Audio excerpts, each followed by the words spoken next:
Well, it's a day of first here at Pits to Podium. It's the first time that I've won rid of a Pits to Podium video. Up the jokes aside, it's the first time that we're doing a Pits to Podium annual season review. Remember, it's only been about 6 odd months since we began, and all of us are feeling so good right now. It's been such an amazing season, so much drama, so much action. Here we are there to lap it all up, and we'll be going a somewhat different route in this time because we're not going to tackle every single team and look at the plus points, look at the negative points. I think we all know about that. So we're going to have 6 to 7 different categories that we're going to award. So say that the highlight of the year, the driver of the year, the team of the year, whatnot.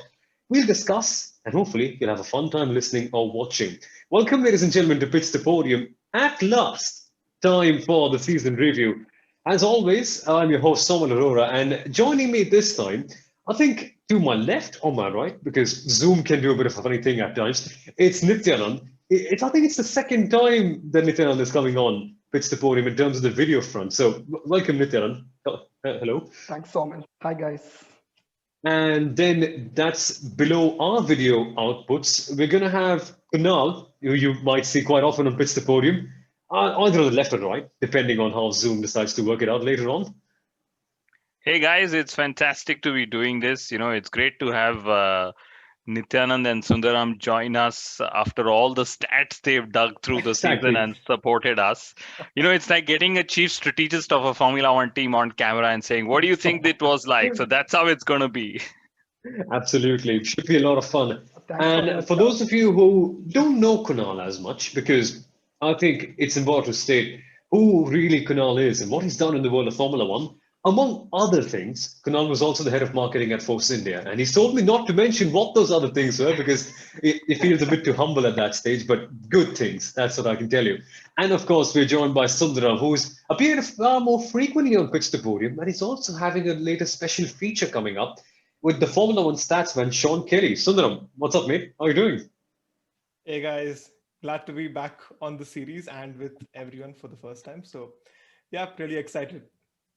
That's a good point that you mentioned with everyone for the first time. It literally is the first time that all four of us have come together on video to record a Pitch to Podium special. But well, it's a day for us today at Pitch to Podium. And I think let's move on with that very point to the first category. Now, a big year, lots of moments to choose from. There was a moment in time where we thought that there was going to be no Formula One this year. All the races were getting cancelled, and we were having the possibility of a TV only race coming into perspective. All of us were discussing, well, is it really going to be possible to have something of that sort? Eventually, quite a few races came in, and what a year it was. And this is probably going to be the toughest question. Let's begin with that one very firstly. The highlight of the year. Nithyanand, I think I'll begin with you on this one. I know I'm putting you in a bit of a spot here, but what would be your highlight of the year? 2020 has been one of the special years in Formula One history, but I had a difficult time in picking this highlight of the year thing.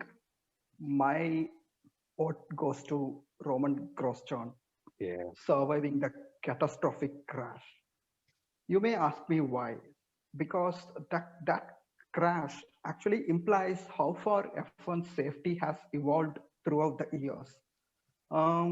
Let's say starting from the outfit, gloves, helmet, it withstood for 25 seconds. I think they introduced that this season, and Roman Grosjean's tenacity to pull himself out of the car. Then marshals were at the right place at the right time, thanks to Dr. Ian Roberts and Alan van der Merwe. Yeah. Sorry for that. And also, I'm sure F1 will investigate. F1 are investigating the issue because F1 has pros when it comes to the safety, but it also has rooms for improvement, which is like putting the barriers, ANCO barriers. Then you have marshal running on the track during a yellow flag. Then and last but not least, cars were released when crane was on the track. So I'm sure F1 will work it out, and they will give a feasible solution. They will try to reduce such major accidents as much as possible in the future. No, absolutely. What a moment it was to see Roman Grosjean come out. Not the best moment in terms of competition, but just the human side of seeing someone coming out of a raging fireball of sorts. Amazing stuff. But Kunal, I'll come to you next. When Sundaram had his awards show on the MP Formula One page, which you must follow, by the way, links in the description, you mentioned the FP1 of Austria as your favorite moment of the year. But why would that be so? And if apart from that, if you had to pick one, what would be your major highlight of the year? I think just having Formula One in 2020, that's literally the major highlight of the year. It was one of the primary premium sports in the world that got going despite the pandemic. Hats off to the FIA, Liberty Media, all the teams, all the drivers.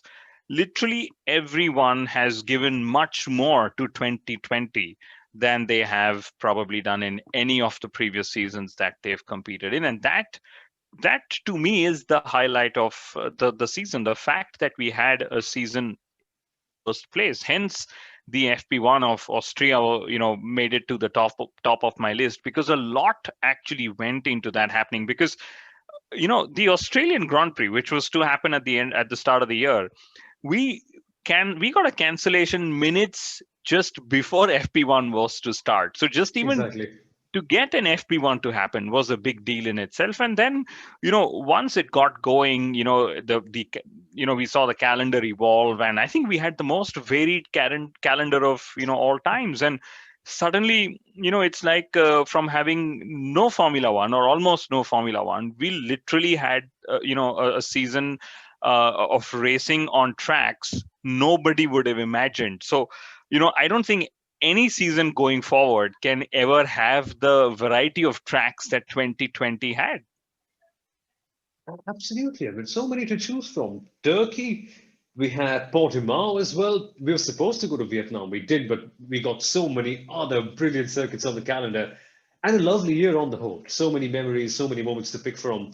Sundaram, now, this one is going to be tricky. You're primarily an Alonso fan. I can imagine that seeing Fernando back in the car in Abu Dhabi was quite the moment. But on track, on the circuit, what would be your favorite one? The one we literally got all giddly, already excited and happy to watch Formula One once again. Was it Monza per se?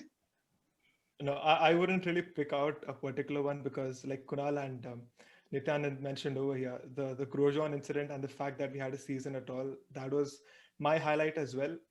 We've had a lot of on-track highlights, like Hamilton's three-wheeled win and Perez and Gasly winning. There are many of those, but the main fact that we even had a season was the biggest highlight for me. And one thing that sets apart Formula One from other sports, football, for example, you're probably playing it in one country, so you have to coordinate and manage things with one government and the local authorities. Or even cricket, if you're touring to a couple of other countries, it's still very minimal.